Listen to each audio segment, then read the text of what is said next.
So today I'm going to be doing a state of the collection video. I just had a couple pieces that I was waiting for to come in, so I think now is a good time. I don't really plan on buying anything else from now to the end of the year, really. So let's jump in and take a look at what I have. So starting off, we have one of my favorite watches, the Seiko SARD 007. I just love it. It has a pure white enamel dial. You have all these sunken portions for the indicators here, and I think it just is a really nice watch. It's dressy, you can wear it casually. And there's a really nice stark contrast between the white and the black. And there we have it on wrist. This is probably the watch that's been in my collection for the longest, and it's not going anywhere. We have my Grand Seiko SBGJ 249. Beautiful watch. I really love the pattern on this dial. It's supposed to represent flowing water, and you do really get that water feel to the watch as you move it. You kind of see almost like the waves forming and crashing. It is a really, really cool looking watch, and the dial is very dynamic. It goes from a silver to a blue, and I just dig it. Forgot to mention that the previous watch was on a King Leathercraft Buttero strap, and this one is on a Vario Italian leather. I think it pairs with the watch perfectly. Fully high polished, multifaceted markers that really just catch the light amazingly. It is an awesome watch. Staying in that Seiko family, we have my Credor GCAX 979. This is one of the high accuracy quartz models. I just love it. Found this for a pretty good deal on eBay because I think Credor is pretty underrated, especially the quartz models. Just love the look of it, love the kind of unique shape to it. The size is perfect, and the styling is just very, very different. It's not something that Credor or Grand Seiko really come out with nowadays. And I just love this original bracelet too. The little clasp, the way it conforms, it is really comfortable and I think pairs with the watch really nicely. Next, we have my Kurono Seiji paired on this Fluco gray suede strap. It was one of those annoying ones where unfortunately I wasn't picked in the lottery system, so I had to buy this one secondhand from a scalper, of course. Slightly annoying, but I wanted the watch, and thankfully I still did like it once I had it in person. Love the way this case wears, the way the circular track just pops out. The light play you get off this watch is really awesome, something you definitely have to see in person. Thankfully, I like this one just about as much as I thought I would. Next, we have this Ming 1709 paired on this nice Monstraps strap. I believe this is Horween leather, matches the tones of the Ming perfectly, and it's a very funky watch. You have the indices printed on the crystal, so it has a really interesting light play effect. For me, I wish the guilloche was maybe a little bit bigger, but that's just personal preference. It is a funky watch. It is unique looking, and it definitely stands out in my collection. Love the way this thing wears. It is just unique in its wearing experience. There's no K-shape quite like it. It's like almost FP Journe-esque, but not quite there. I do really like how this one wears, how this one looks, and the blue of it is very interesting. It's a very deep bluish gray type tone. One of my newest watches, I think I picked this one up last week, give or take, the Nomos Club 711. I really like this pink dial. Depending on the light, it can go from an almost berry color to a very much more vibrant light pink. It is a really interesting watch. I could do without the orange seconds hand. I wish it was maybe white or a different shade of pink. But for the price, I don't think I can complain too much. It's a dial color I've been looking a long time for, and I'm glad this one worked out.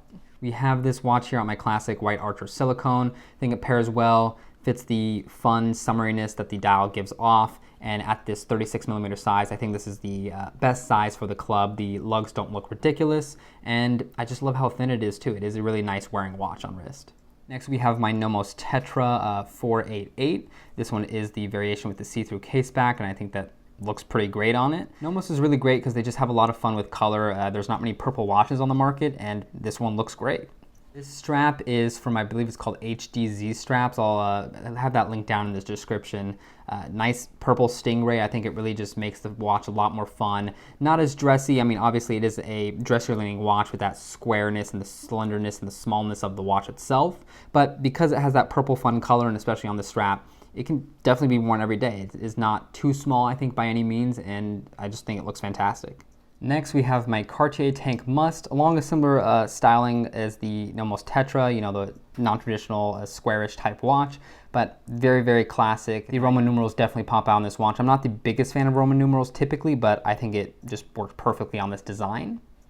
This one is on another Buttero strap from King Leathercraft. Nice black, just matches the watch really well. And there we have it on my wrist. Simple, classy, clean, love the blue from the hands. And it is really just a perfect dress watch. You can wear this casually with a t-shirt and it looks awesome. You can wear this with a suit and it is definitely thin enough and classy enough to work.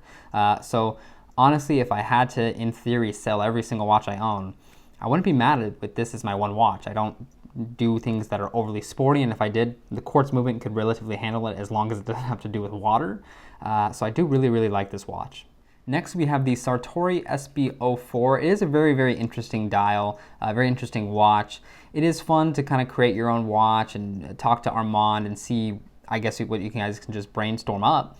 And I do really like how this one came out. The blue is very deep, very rich, and I just love that guilloche pattern. This watch is on a gray nubuck strap by Deluxe. This is cool because it is a watch that can only take curved spring bars, but this strap is ready-made in stock, usually always on the Deluxe website, so that's pretty nice, gets to you pretty quick, and I think it pairs really well with this watch in general.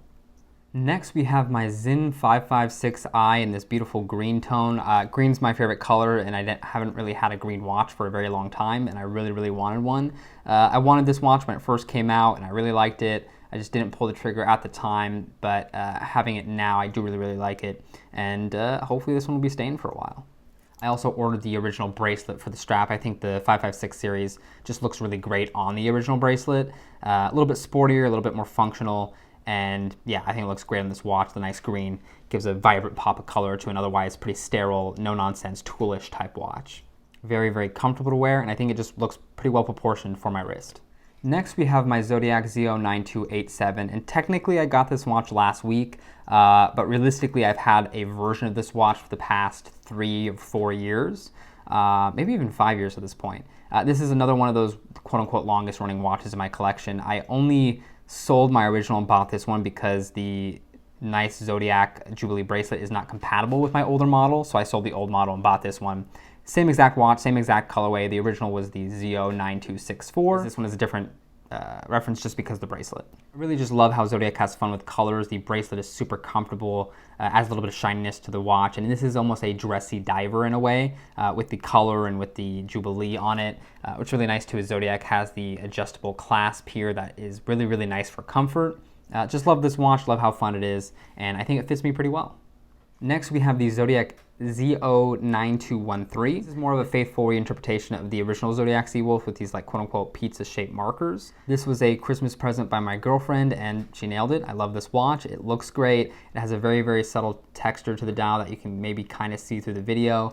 And this is not the original bracelet. It is a beads of rice from Baltic, which surprisingly fits the Zodiac K-shape very well. We have it on my wrist. Just very slightly smaller in dimension than the previous Zodiac I had on, but I love it. It is awesome. It has a vintage feel to it, but very modernized with the very stark bright white lume, which surprisingly glows orange, but thankfully doesn't have any orange tint when not in use. Looking at a couple of my vintage watches, we have my Tudor 7934 Big Rose. I really love this watch because I've always loved crosshairs on watches, and I've always loved the Big Rose, and the fact that this came with both is just kind of a home run. I just love this watch. I love the patina on it.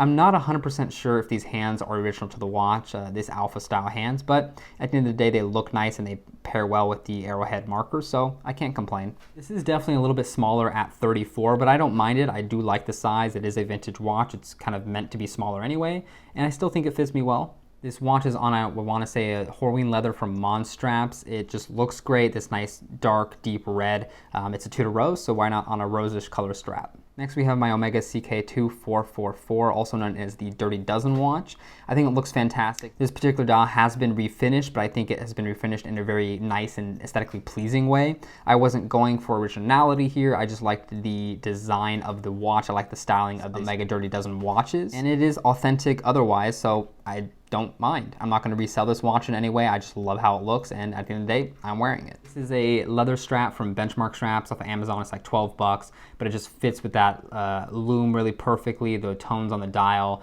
is a very, very nice size. I believe 35 millimeters. Wears perfectly, and again, vintage styling, nice big sword style hands. Just a really awesome watch, and really happy I have one. Next, we have my Seiko Lord Marvel. This is a really, really cool watch. I've always really liked how the first Grand Seiko looked and how watches, or really Seikos from the 60s, had this very simple, clean styling.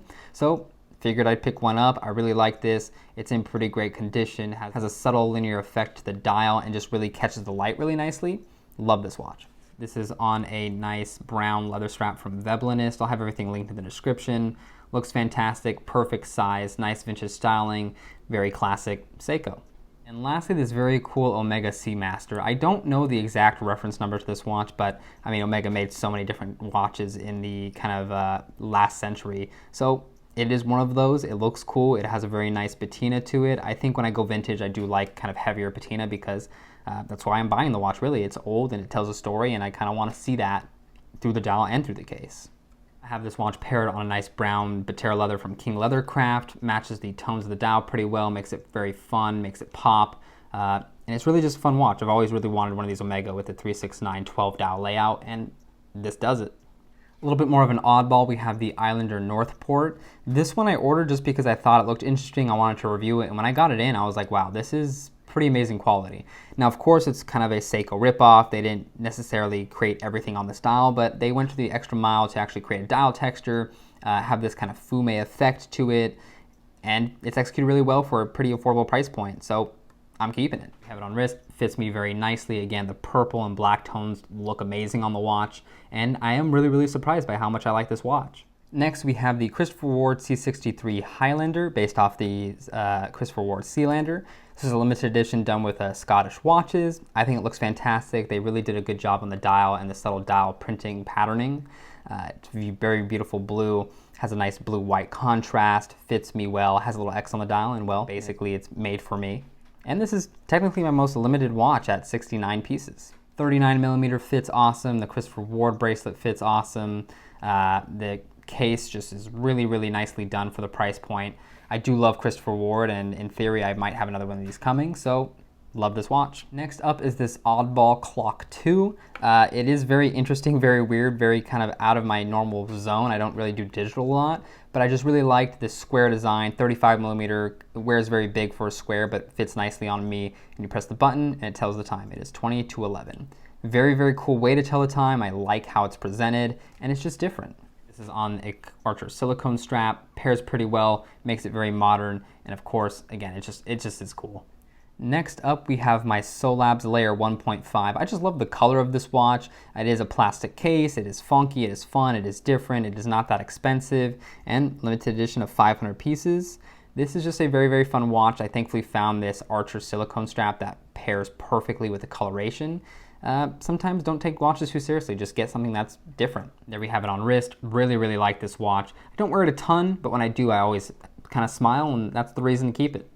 Next, we have this funky Geckota jump hour. I don't think they make this watch anymore, but I love it. I was looking for a jump hour kind of tirelessly online on eBay. This popped up. It's 37mm. Again, it's a jump hour, so it's just a really fun, different complication. This is on just a generic green Perlon. I thought it paired with the watch pretty well. It is a little on the thick side, I think 14mm or so, but it's not terrible. And because it's 37mm, I'll forgive it. It wears well. What's really nice too is the black has a real nice inky enamelness to it, so it's really executed very nicely for the price.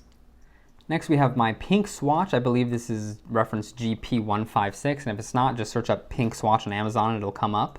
I really do like this watch. It's 34, it's a little on the smaller side, but it's pink, it's fun, it's different, it's a swatch. Why not have one? Super classic, I mean, as far as you can say for a swatch. Really like it, very simple layout, and not too bad. Because I like that one so much, I ordered this swatch. Spot the White is what it's called. I don't know if there's any other reference other than that, but it is still sold on the website. Again, 34mm. I just really like the open work dial, the all stark whiteness. I think it just looks really nice. It uses their like quote unquote bioceramic. Does that mean anything? Probably not really, but hey, it is what it is. And there we have it on my wrist. I just think it looks pretty cool. I mean, of course, not the most technologically advanced watch, not the most expensive watch, but for what it is, I think it just looks cool, it looks fun, and I like the stark whiteness of it. These all show together because spiritually they're the same. These are Seiko SNKs that I've had modded to be different. Modded these both with Namoki mods, I believe. This one to be Aventurine, this one to be more of a pilot layout.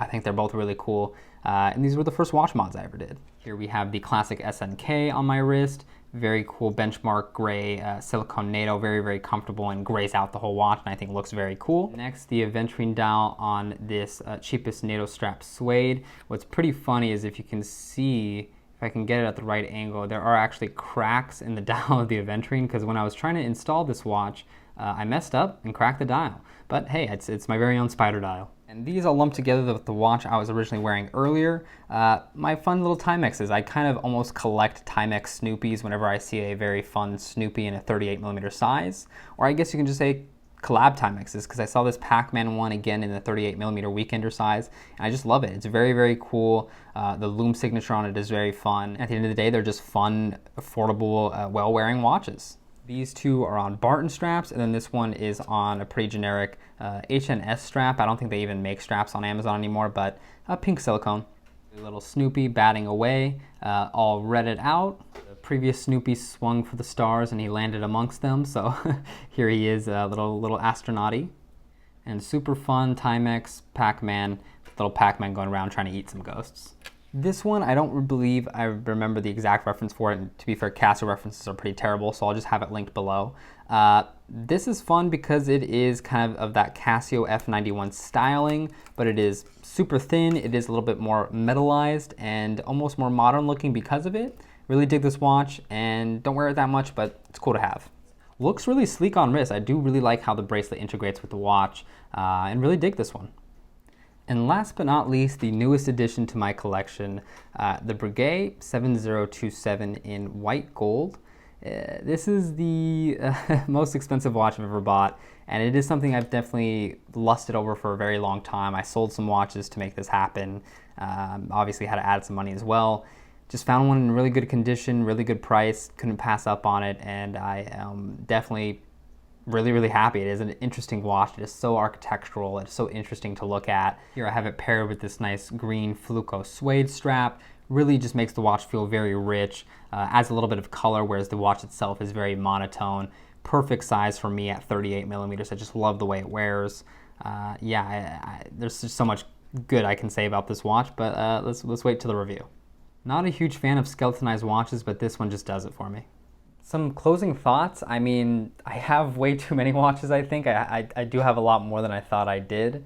They're spread out between multiple watch boxes, so it seems like less, but when put together, it is quite a bit. I think from here on out, I'm going to be instituting more of a kind of one in, one out type of rule, at least for my more expensive watches, because to be fair, I don't wear them all. I've tried consolidating a lot. I mean, I think the lowest I've ever gotten down to is 7, and then it always kind of balloons back up.